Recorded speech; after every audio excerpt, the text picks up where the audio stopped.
Hello, good morning स्टूडेंटों।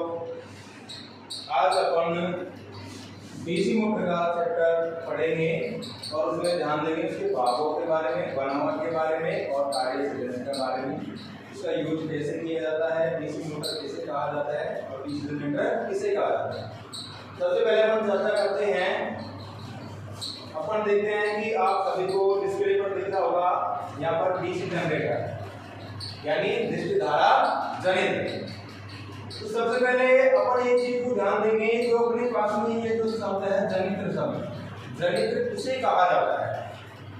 जनित्र वह machine होती है जो यांत्रिक ऊर्जा को वैद्युतिक ऊर्जा में परिवर्तन करती है। कौन सी ऊर्जा को? यांत्रिक ऊर्जा को वैद्युतिक ऊर्जा में परिवर्तन करती है, वह मशीन क्या कहलाएगी?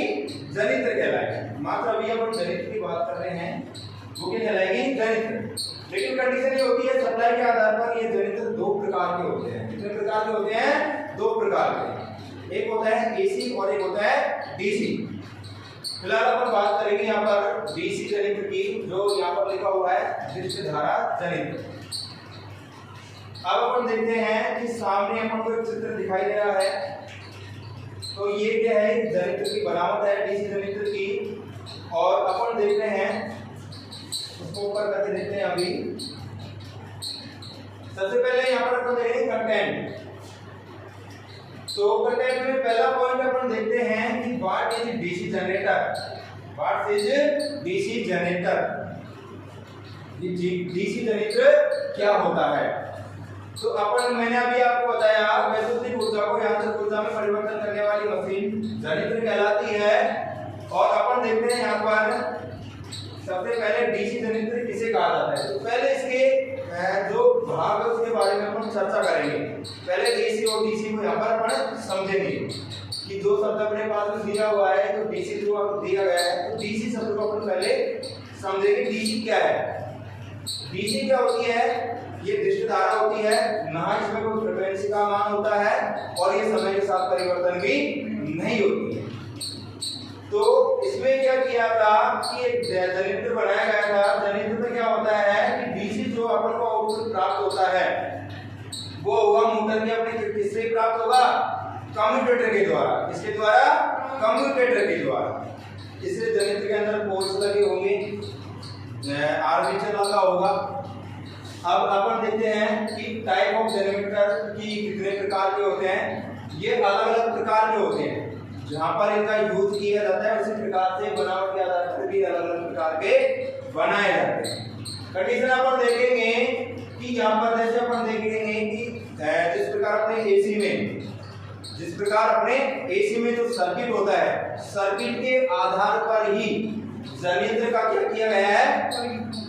वर्गीकरण किया गया है। जैसे अपन देखते हैं कि जैसे सीरीज होता है, शंट होता है और समांतर। डीसी अपन बात करें यहाँ पर, तो पहला जनित्र होगा डीसी सीरीज, दूसरा होगा डीसी शंट और तीसरा होगा कंपाउंड। कितने प्रकार का होगा? तीन प्रकार के होते हैं मुख्य प्रकार से, डीसी सीरीज, डीसी शंट और डीसी कंपाउंड। लेकिन इनकी वाइंडिंग के सर्किट में परिवर्तन करके डीसी कंपाउंड जो जनित्र है उनको भी अलग अलग भागों में बांटा गया है। डीसी शंट जनित्र है उनको भी अलग अलग प्रकार से बांटा गया है। उनका वर्गीकरण अपन देखेंगे कि जैसे शंट जनित्र है वो भी कितने प्रकार का होगा? दो प्रकार का। एक होगा लॉन्ग शंट और एक होगा शॉर्ट शंट। लॉन्ग शंट का बात करें अपन, लॉन्ग मींस होता है लंबा। जिस फील्ड वाइंडिंग, जिस जनित्र की फील्ड वाइंडिंग क्या रखी जाती है? लंबी। आर्मेचर को जब उसके समांतर में जोड़ा जाता है, उसकी वाइंडिंग का क्या रखा जाता है? लंबी थोड़ी, मतलब उसका टर्नों का मान अधिक रखा जाता है। तो जनित्र कौन सा हो जाएगा? कौन सा हो जाएगा? Long shunt. कौन सा हो जाएगा? Long shunt. और जिसमें वाइंडिंग को शॉर्ट कर दिया जाता है, जिसमें फील्ड को वाइंडिंग को छोटा कर दिया जाता है, वो कौन सा जनित्र कहलाएगा? शॉर्ट शंट जनित्र। आगे बात करते हैं अपन कंपाउंड। कंपाउंड में एक होता है लॉन्ग शंट और शॉर्ट शंट। वो भी कितने प्रकार के होते हैं? दो प्रकार के होते हैं। अपन देखते हैं कम्युलेटिव कंपाउंड और डिफरेंशियल